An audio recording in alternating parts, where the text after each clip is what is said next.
Graman Kwasi was born in 1690 in West Africa, probably in what is now known as Ghana.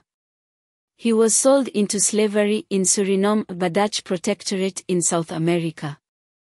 As a slave, he was known as an obia, one skilled in medical and spiritual knowledge, and he used it to his advantage.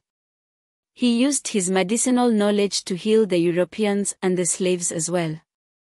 He was paid for his services, and with that, he gradually became a person of influence at the time.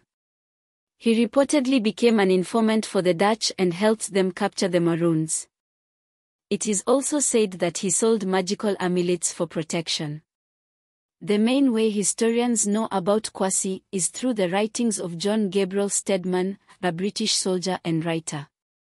Stedman wrote about Kwasi in his narrative of a 5-year expedition against the revolted Negroes of Suriname, which was first published in 1790.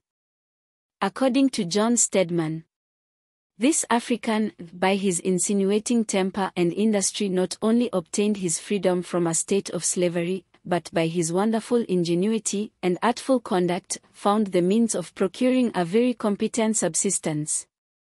Having got the name of a locomon, or sorcerer, among the lower slaves, no crime of any consequence was committed, especially at the plantations, but Graman Kwasi, which signifies great man Kwasi, was instantly sent for to discover the perpetrators, which he very seldom missed, owing, in fact, to their faith in his sorceries, and for these services, occasionally received capital rewards.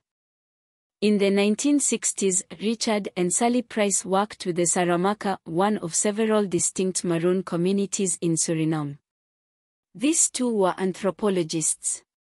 The Saramaka stated that in their oral stories, Kwasi was remembered as Kosimukamba of Jedu.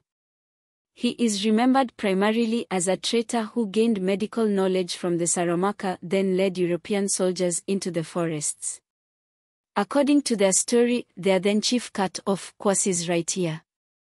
Another writer, Nasi, wrote in 1788.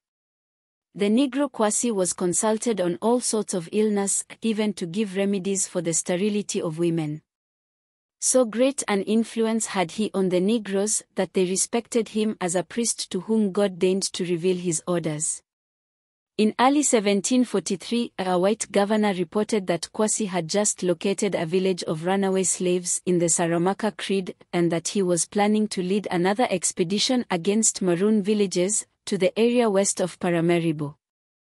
Kwasi was also fluent in the Carib and Arawak languages. Another interesting fact is that Kwasi became a slave owner himself. In 1769, a Moravian missionary reported the following. The Negro Kwasi has established a plantation on the Porika Creek, and has persuaded some Carib Indians to come and provide labor for him. Kwasi was sly and cunning, and in order to get more of the Indians to come, he had spread a rumor that Europeans are killing the Indians. In addition, he had claimed that the end of the world was imminent, that the earth would be flooded and burned, and only his plantation would be saved. Kwasi's plantation received a serious blow when in 1772, it was attacked by Maroons. Kwasi died a rich man in 1780, in a Dutch-sponsored house, described as a grand house in Paramaribo.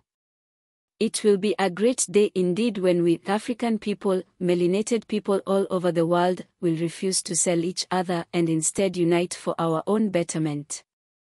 Please like or share and help me get our African stories out there.